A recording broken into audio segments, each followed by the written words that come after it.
అనకాపల్లి జిల్లా పాయకరావుపేట నియోజకవర్గంలో హోంమంత్రి అనిత పర్యటించారు. పాయకరావుపేట పట్టణంలో అన్నా క్యాంటీన్ను హోంమంత్రి అనిత ప్రారంభించారు. 61 లక్షల రూపాయలతో నిర్మించిన అన్నా క్యాంటీన్లో మంత్రి అనిత స్వయంగా భోజనాలు వడ్డించారు. స్థానికులతో కలిసి భోజనం చేస్తూ భోజనాలు ఏ విధంగా ఉన్నాయని అడిగి తెలుసుకున్నారు. ఈ సందర్భంగా మీడియాతో మాట్లాడుతూ పేదవాడు మంచి భోజనం చేయడమే అన్నా క్యాంటీన్ ముఖ్య ఉద్దేశమని తెలిపారు. గత ప్రభుత్వంలో జగన్మోహన్ రెడ్డి అన్నా క్యాంటీన్లను రద్దు చేసి పేదలకు భోజనాన్ని దూరం చేశాడని విమర్శించారు. పాయకరావుపేటలో అన్నా క్యాంటీన్ ఏర్పాటు చేయడం చాలా సంతోషంగా ఉందన్నారు. ఈ సందర్భంగా CM Chandrababu, deputy CM Pawan Kalyan, మంత్రి లోకేష్ కు ధన్యవాదాలు తెలిపారు.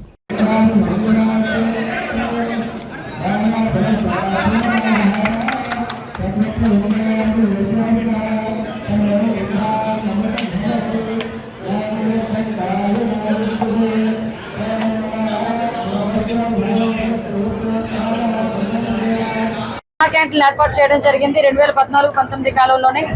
తర్వాత వైఎస్ఆర్ గవర్నమెంట్ వచ్చిన తర్వాత అంటే పేదవాడి ఆకలి విలువ కూడా తెలియని వ్యక్తిగా అప్పుడున్న ముఖ్యమంత్రి జగన్మోహన్ రెడ్డి అన్నా క్యాంటీన్లు కూడా రద్దు చేసి అన్నా క్యాంటీన్ భవనాలని కూడా ఎందుకు నిరుపయోగంగా పడివేసే పరిస్థితి కూడా మనందరం కూడా చూసాం.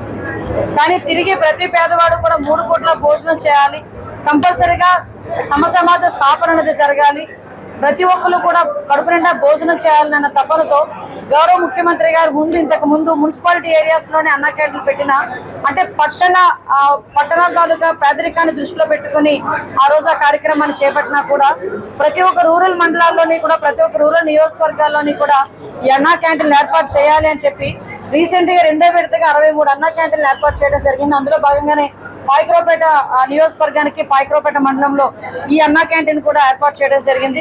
ఇది సుమారుగా 61 లక్షల రూపాయలతో ఇది నిర్మాణం కూడా జరిగింది.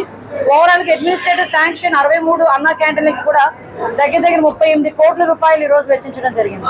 అయితే అన్నా క్యాంటీన్ ఏర్పాటు చేయడమే కాకుండా ఇక్కడ అన్ని ఫెసిలిటీస్ ఇవ్వాలి, శుభ్రమైన భోజనం పెట్టాలి, ఏదో హైజీనిక్ లేకుండా ఇలా శుభ్రం లేకుండా భోజనం పెట్టే పరిస్థితి రాకూడదు అని ఎంతో ప్రతిష్టాత్మకమైన మనకి ఈ అక్షయ పాత్ర వాళ్ళని కూడా ప్రత్యేకంగా దీనికి ఎండార్స్ చేసి ఇక్కడ భోజన ఏర్పాట్లు కూడా వాళ్ళకి అప్పచెప్పడం జరిగింది.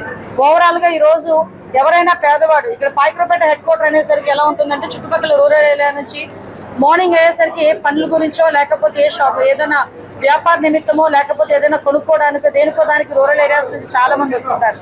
చాలా మంది ఇక్కడ దినసరి కూలీలు చేసుకునే వాళ్ళు చాలా మంది ఉంటారు. వీళ్ళందరికీ కూడా మధ్యాహ్నం అయ్యేసరికి భోజనం లేక హోటల్లో తినే స్తోమత లేక చాలా ఇబ్బందులు పడే సందర్భం నుంచి ఈ రోజు అన్నా క్యాంటీన్ నిజంగా అందరికీ కూడా వరం కిందే భావించాలి.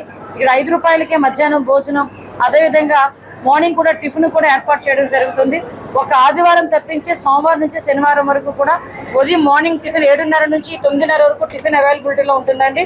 అదేవిధంగా లంచ్ కూడా 12 గంటల నుంచి 3 గంటల వరకు కూడా లంచ్ అవైలబిలిటీలో ఉంటుంది. ఒక సండే మాత్రమే అది హాలిడే ఇచ్చున్నారు. సో అందరూ కూడా ఉపయోగించుకోవాల్సిందిగా కోరుకుంటున్నాను. ప్రత్యేకంగా ఈ అన్నా క్యాంటీన్ అన్నది చాలా రాష్ట్రాల్లోని కూడా ప్రతిష్టాత్మకంగా తీసుకొని చేస్తున్న సందర్భం. మనందరికీ తెలుసు అమ్మా క్యాంటీన్ అనేది తమిళనాడులో కూడా ఏర్పాటు చేయడం, అందరినీ కూడా ఆదర్శంగా తీసుకొని ఇక్కడ అన్నా క్యాంటీన్ ఏర్పాటు చేయడం. ఆ రోజుల్లో 2019-24 టైంలో చాలా వైఎస్ జగన్మోహన్ రెడ్డి సీఎంగా అయిన తర్వాత మేమందరం కూడా చాలా బతిమాలం లెటరే చెప్పాలంటే, పోనీ అన్నా క్యాంటీన్ అని పెట్టేసి మీ నాన్న పేరు రాజన్నా క్యాంటీన్ అని పెట్టుకోవయ్యా బాబు, అంతేగాని అన్నా క్యాంటీన్ క్లోజ్ చేయొద్దు అని లిటరలీ చెప్పాలంటే బతిమాలుకున్నాం. అయినా కూడా ఏదో అంటారు కదా, ఒక సైకో తత్వంతో ఉండిపోయే మనిషి కాబట్టి జగన్మోహన్ రెడ్డి ఎక్కడ కూడా కరగలేదు. 5 సంవత్సరాలు కూడా అన్నా క్యాంటీన్ నిర్వీర్యం చేసి క్లోజ్ చేసేసాడే తప్పించి అందులో ఒక పేదవాడికి ఒక పూట భోజనం పెడదామన్న ఆలోచన కూడా రాలేదు. ఈరోజు ప్రత్యేకంగా దీని మీద దృష్టి పెట్టడమే కాకుండా గౌరవ ముఖ్యమంత్రిగా దీన్ని ప్రతిష్టాత్మకంగా తీసుకొని ఈ కార్యక్రమం నిత్యం కూడా జరగాలన్న ఉద్దేశంతో ఈ కార్యక్రమాన్ని ఏర్పాటు చేసినందుకు ప్రత్యేకంగా గౌరవ ముఖ్యమంత్రి గారికి, గౌరవ ఉప ముఖ్యమంత్రి గారికి, నారా లోకేష్ గారికి కూడా ప్రత్యేకంగా నేను ధన్యవాదాలు తెలియజేసుకుంటూ ఇంకొక అన్నా క్యాంటీన్ కూడా నేను సారి రిక్వెస్ట్ చేస్తున్నా, అది నక్కపల్లి అడ్రోడ్ సెంటర్ దగ్గర ఇంకొక అన్నా క్యాంటీన్ ఏర్పాటు చేయడానికి కూడా మీ సన్నాహాలు చేస్తున్న మధ్య త్వరలో దాన్ని కూడా ఓపెనింగ్ చేసుకుంటాం. Thank you.